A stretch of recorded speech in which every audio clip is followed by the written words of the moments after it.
As you're all aware, the situation in Syria is becoming quite difficult right now, and our du'as are for the people of Syria.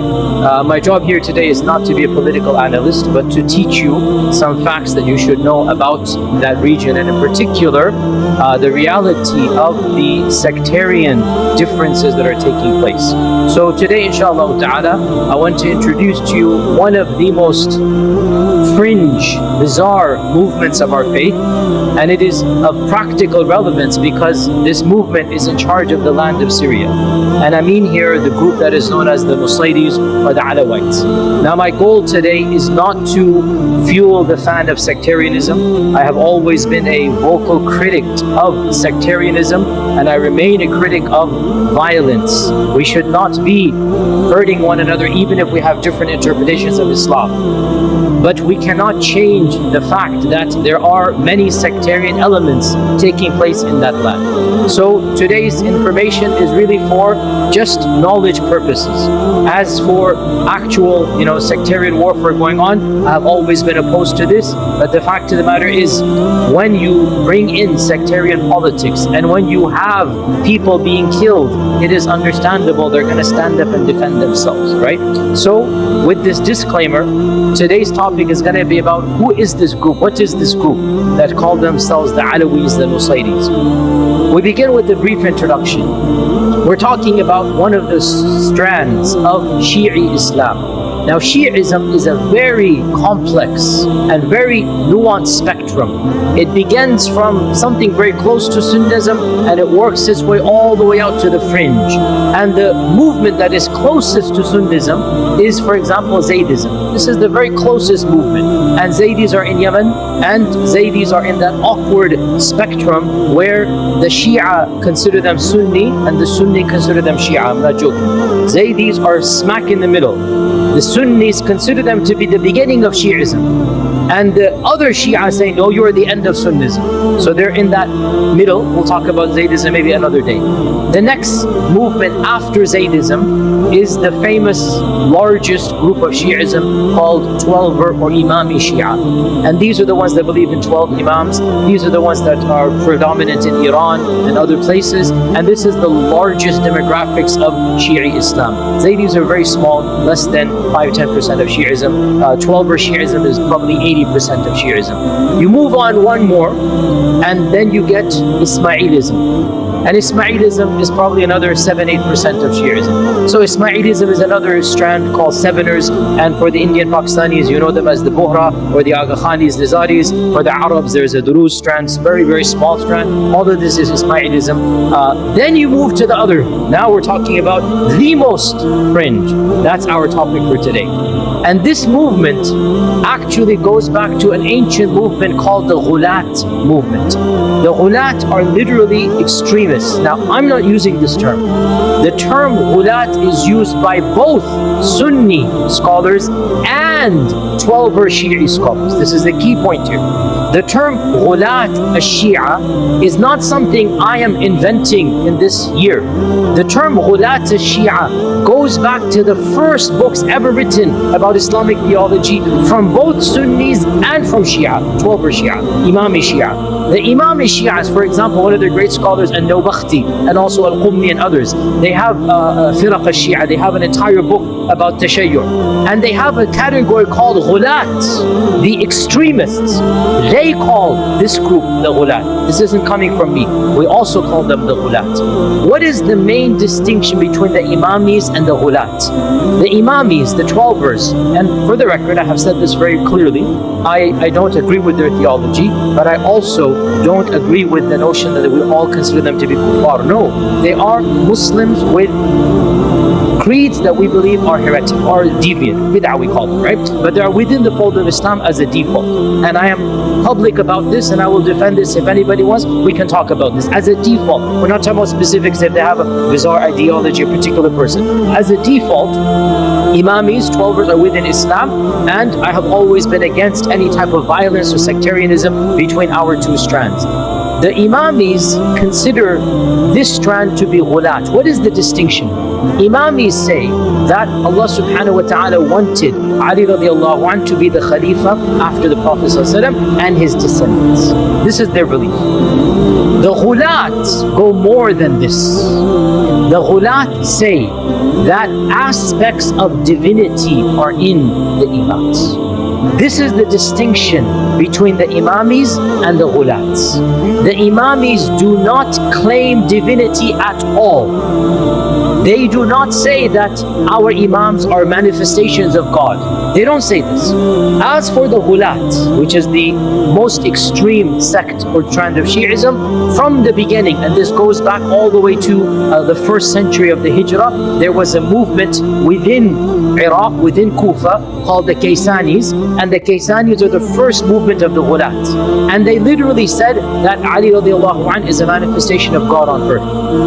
And the Imamis themselves said, no, we're not going there. We don't agree with you.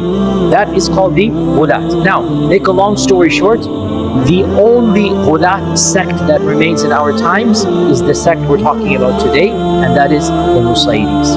What is the main characteristic of the ghulat sect? Number one, we mentioned 3 things. Number one, all of the ghulat sects, they claim that the Imams have aspects of divinity, or they are manifesting Allah on earth, or they are Allah on earth. One of these things. All of the ghulat sects. There's something of divinity in the Imams. Number 2, they say that the ruh of the human does not go back to Allah and become resurrected. There is no heaven and hell. Rather, the ruh transfers to another body, like the Hindus believe, like the Buddhists believe. This is called tanasukh al-arwah. It is called the transmigration of the soul. So the ghulat movements do not believe in Qiyamah. They do not believe in Jannah and Nar. They think if you're good, the ruh goes to a higher body, and if you're bad, it'll go to a lower body. And if you're really good, eventually it will free itself from this world and reunite with Allah, which is essentially straight out of Hinduism and the Far Eastern religions. And by the way, the ghulat movements, including the Nusayris, the ghulat movements, they are combinations of Islam and non-Muslim religions. For example, Christianity, we'll see that today, Gnosticism, Manichaeism, Zoroastrianism. You have aspects of other faith traditions in the ghulat movement. So number 2, they don't believe in heaven and hell. They believe in ruh going from body to the body. And number 3, none of the ghulat movements follow the physical laws of the Sharia. They interpret the Sharia to be in a mystical manner. There is no salah, there is no zakah, there is no siyam, there is no hajj, there is no tilawat al-Quran, there is no ibadah that we recognize.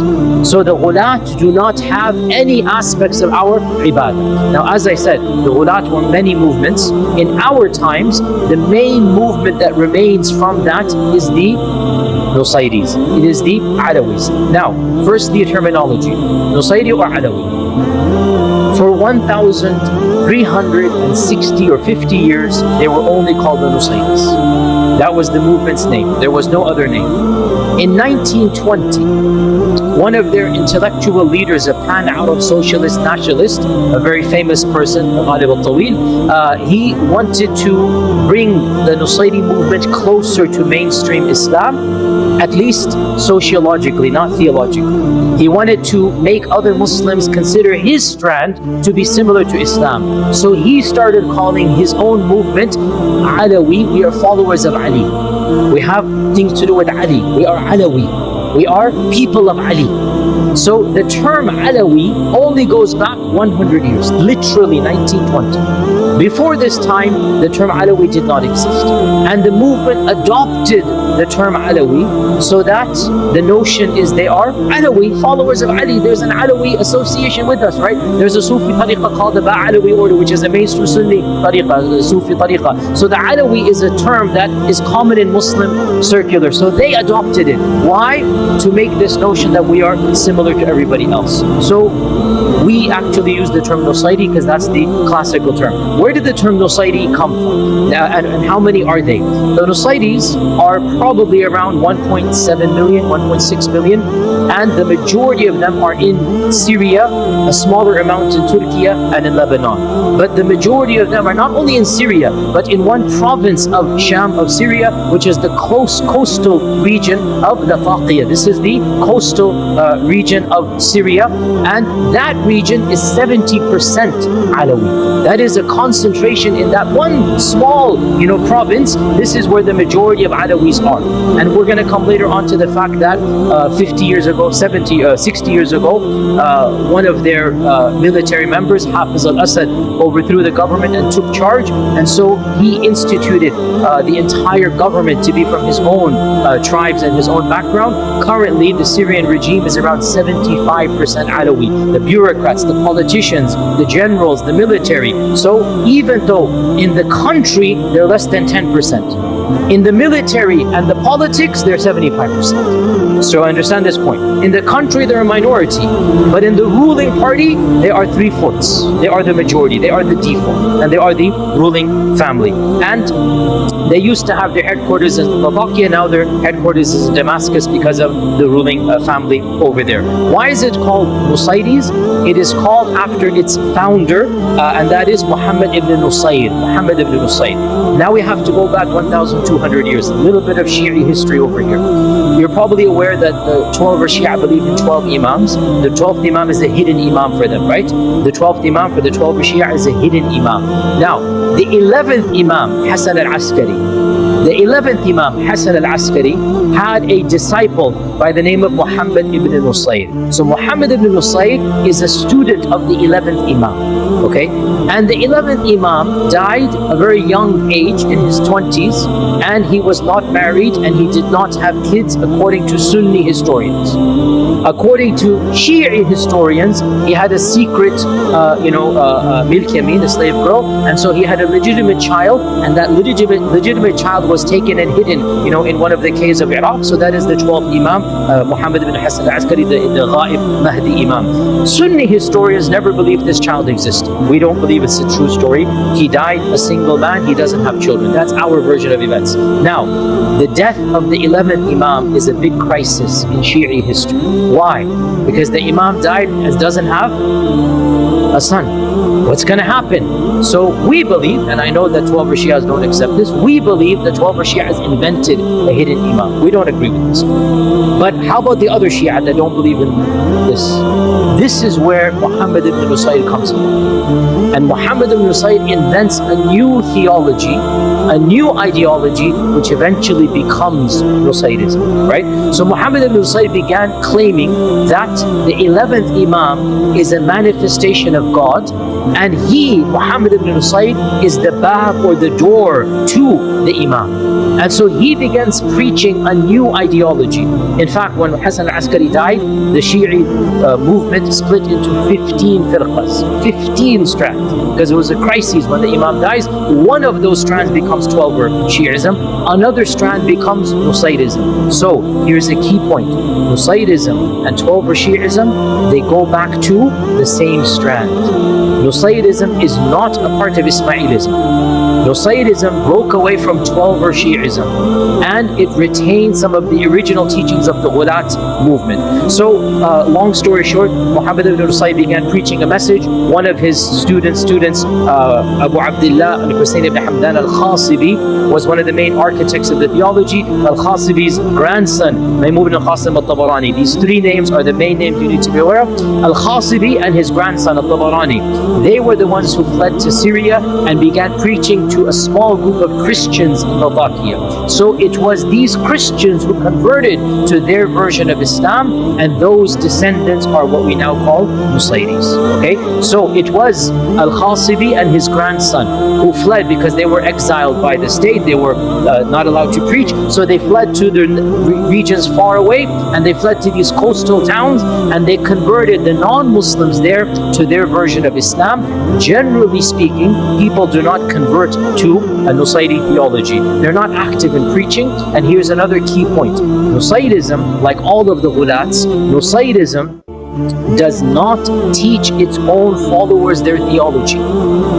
Its own followers are not taught what it means to be a Nusayri. Rather, there's a hierarchy, and a few of the select elites, the khassa, a few of the elders are chosen by the elite to teach their theology to.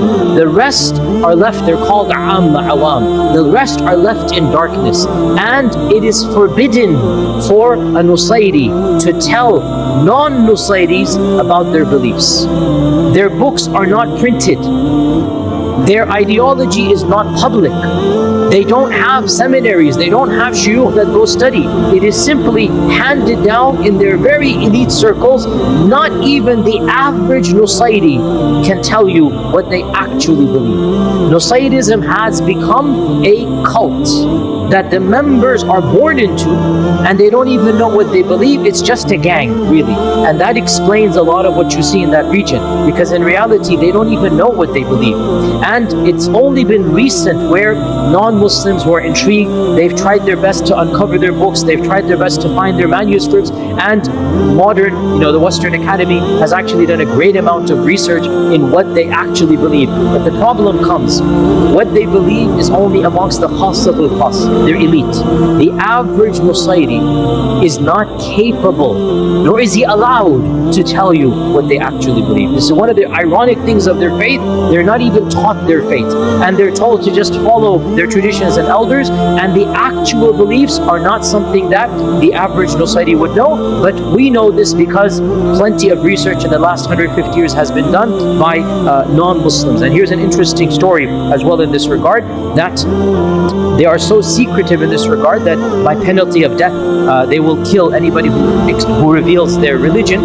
And what happened was, in the 1860s, 1863, a Nusayri converted to Christianity because the French came to Syria at that time. They began preaching Christianity. So a Nusayri by the name of Sulaiman al-Adani converted to Christianity, and he fled from his region, and he took some of the books. He was one of the elders, one of the khassa. He took some of the books and he wrote a exposition of the Nusayris. He exposed the Nusayris, and this book is called Al-Baqura Al-Sulaymaniya. Al-Baqura Al-Sulaymaniya. Actually, I have a copy of this and I approved this book. It's a difficult book to acquire, but it is available if you search for it. So it is called Al-Baqura Al-Sulaymaniya. This is in 1863. He wrote this book, and he describes his own experiences, his own beliefs. He describes his own rituals in which he participated in, and he was one of the first people 130 years ago to expose the reality of what Nusayris believe. And he mentioned that as a part of their salah, they drink wine. Their rituals, they drink wine, which is a Christian notion. They believe the blood of Hussein is in that wine, just like Christians believe the blood of Jesus. Literally, you see Christianity over here. As a part of their ibadah, they're drinking cups of wine. And he mentioned as well that they believe in the divinity of Ali and other things of this nature. The Nusayris convinced him to come back on some family issue and whatnot. They convinced him to come back. He came back to that land, and they literally pounced on him, cut him up, burnt him alive, to make an example that you don't dare expose our secrets to other people. It's a famous incident that took place where he was literally coaxed and tricked to come back, and they executed him. Now, what is some of their beliefs? What are some of their beliefs? So we said already the name Nusayri goes back to Muhammad ibn Nusayr. What are some of their beliefs? I'm sorry, I'm going to really confuse you guys, because the beliefs are not simple for us to understand. They are Gnostic, they are Manichaean, they are Zoroastrian, they are not Islamic. And you have notions of Christianity. So one of the things they believe, Trinity. They believe in a Trinity. They believe in three manifestations of God, and they call it Al-Ma'na, Al-Ism, and Al-Bab. Sorry to confuse you, this is the reality. Al-Ma'na, Al-Ism, and Al-Bab. And they believe Al-Ma'na is the original, Al-Ism is the manifestation, and Al-Bab is the door to get to both of them. And in this case, Al-Ma'na, which is the original, is, now listen to this carefully, is how Allah manifests Himself on earth. Allah shows Himself through the ma'na, and the ma'na chooses the ism, and the ism and the ma'na both then have created the bab. So the ma'na and the ism are both uncreated, like the Father and the Son. The ma'na and the ism are somehow both divine. So there is this type of trinity over here in this regard, and every generation has this type of trinity. They believe in the repetition of history over and over again. So in the time of Adam and Seth and others were there, in the time of Yusha, in the time of Musa, in the time of Isa, and then in the time of the Prophet sallallahu alaihi wasallam. Now we have the same trinity here, and here is where it gets completely ghulat. The ma'na, according to them, is Ali, the original. The ism is Muhammad sallallahu alaihi wasallam, and the bab is Salman al-Farisi. So it is as if the ma'na chose the ism. To be very simplistic, Ali radiallahu anhu, according to them, is a manifestation of Allah. He chose the ism, the Prophet ﷺ, and the both of them then created the bab, Salman al-Farisi. This is their trinity in this issue. Now, once again, the point being, simplistically, we say they're saying Ali is God, and perhaps that is the belief of many of the awam. But technically, and I'm trying to be technical because I don't believe in stereotyping, technically what they say is that the body of Ali has personified the reality of God on earth. They don't say, at least they're scholars, they don't say that Ali is walking God. They say Allah tajalla fi surati Ali, right? That Allah has manifested Himself in the form of Ali radiallahu anhu, right? And one of them says, I'm sorry, this is all kufr here, but I have to teach you this. Naqiru kufr laysa bi kafir. I just remember this point, okay? I'm just teaching you what they say. And so they say, and because again, for the record, obviously, I'm not sectarian at all, and I try my best to bring all the groups, at least within Islam, but some groups we draw the line. So if I wasn't clear enough, obviously this group is outside the fold of Islam. There can be no two opinions about this, right? When you believe that Allah manifests Himself in Surah Ali, you have left the fold of Islam. So there's no issue to say this, that these people are not within the fold of Islam, they're outside our kalima, but we need to know who they are. So they say that, and I quote from their books here, and again I try to be very academic here. So they say, it is not Him, meaning Allah is not Ali, but Allah is not other than Ali either. And in Arabic, la hiya hu wa la huwa ghayruhu. Okay, again this is their mystical interpretation, right? La hiya, yani surah Ali. La hiya hu, the surah of Ali is not God, and yet the surah of Ali is also not God. I.e., we don't affirm He's God, but we don't negate He's God. Okay, this is their technical language that they say. And so God, Allah manifested Himself 7 times on earth. The last of them was in Surah Ali, in the Surah of Ali, and therefore Ali radiallahu anhu created from His light Muhammad sallallahu alaihi wasallam. This is their version, right? From His light, from His nur, Muhammad sallallahu alaihi wasallam came. When I say created, it's again technical. I shouldn't say created, because they will say fayadan. They will say that it just came through. That originally was Ali, and then Muhammad sallallahu alaihi wasallam comes, and then from the both of them you have the Bab or Salman al-Farisi. And they also say then that Jesus Christ was the previous embodiment of God, just like Ali was this. So they have that special status of Ali radiallahu anhu, and they have their own versions of other prophets as well.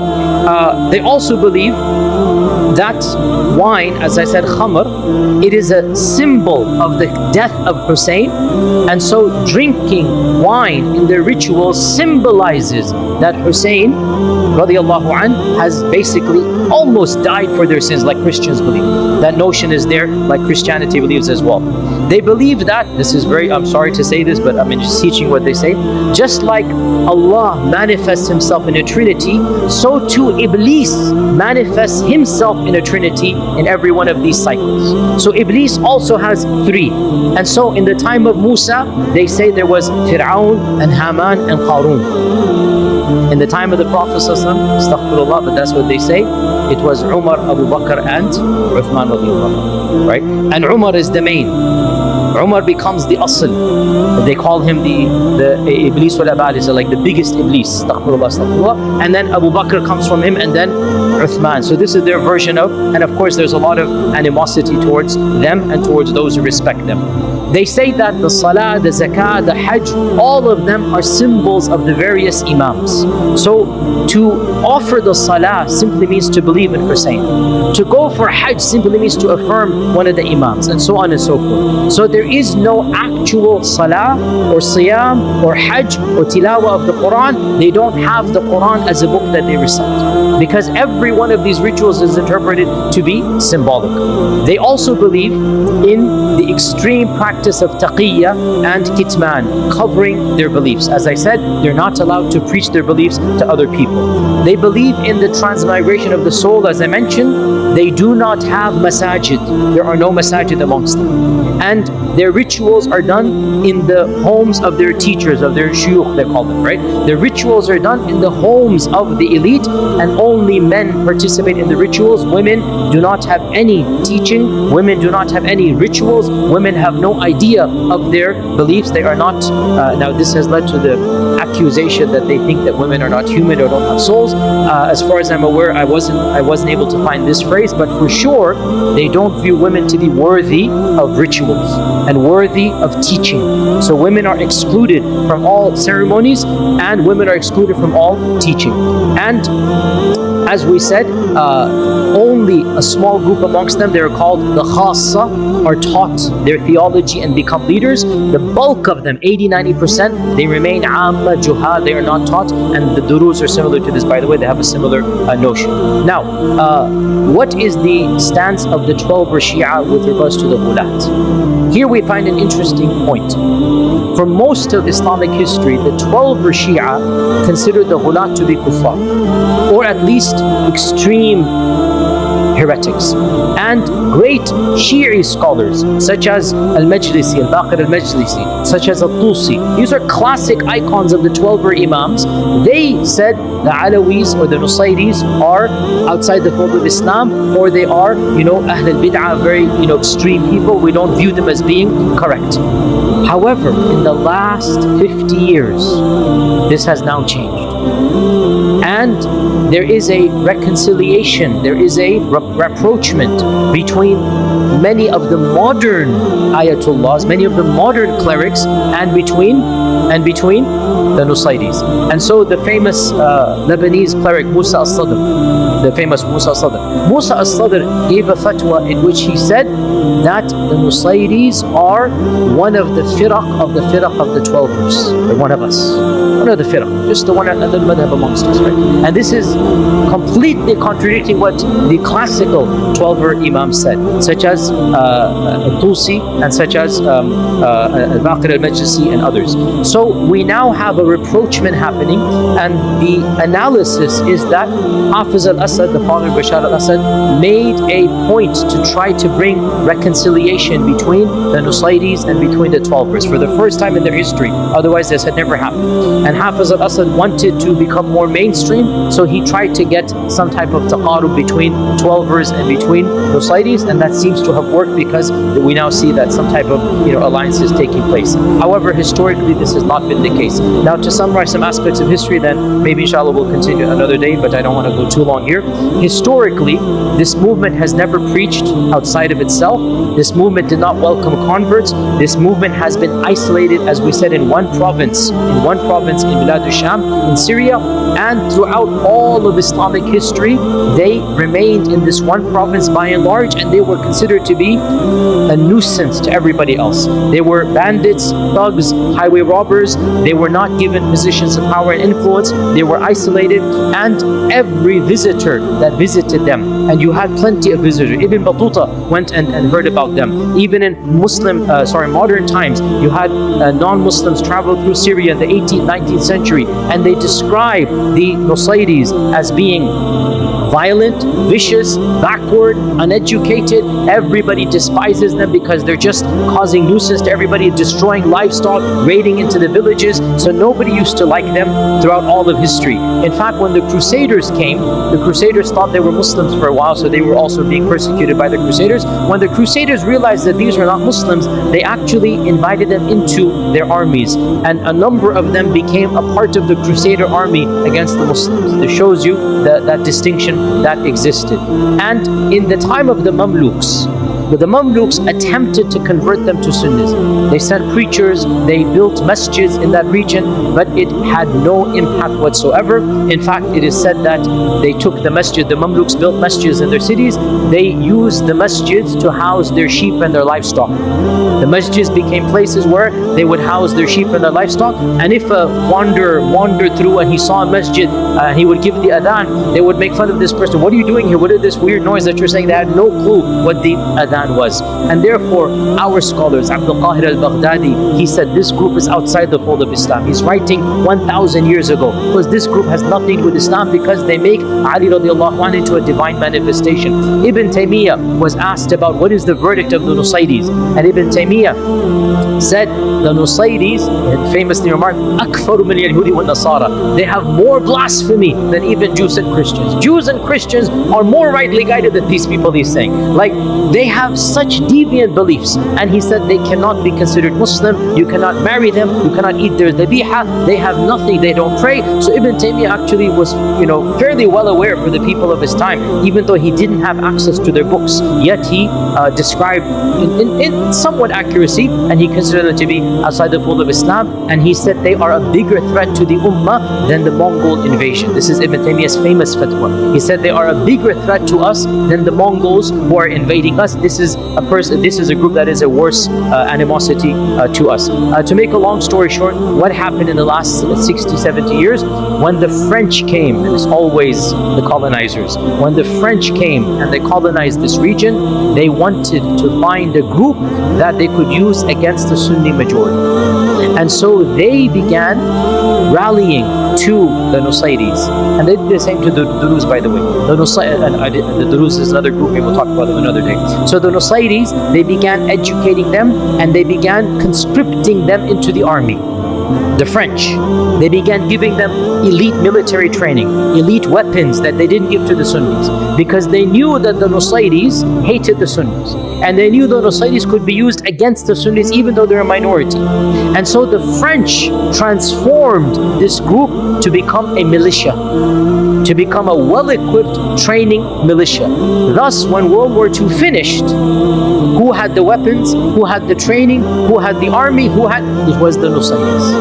Long story short, they were the ones who then overthrew the ruling parties, and one amongst them, a young lieutenant by the name of Hafiz al-Assad, he was a part of the overthrowing group in the 60s, and then he did a coup amongst his own group, and he overthrew his own friends in 1970, and in 1970 he declared himself to be the leader and the president, and this was a shock because they're a minority, and they were a despised minority. But in 1970 he declared himself to be the ruler of Syria, and he was a very brutal, all the Syrians know this, all the people know this, he was a very brutal dictator, did not allow any type of dissent, a very secret military police force, and in his reign, his group, the Nusayris, were given the dominance in the land, and then of course his son has taken over, as you're aware, and now we have this reality going on here. So to conclude, the Nusayris are the most extremist Shiite interpretation in all of human history.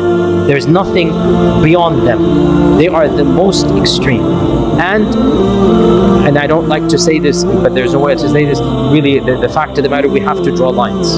And this group is outside those lines. There's just no way else to say this, right? Even if we don't want to preach violence, that's a separate thing altogether. We have to speak factually.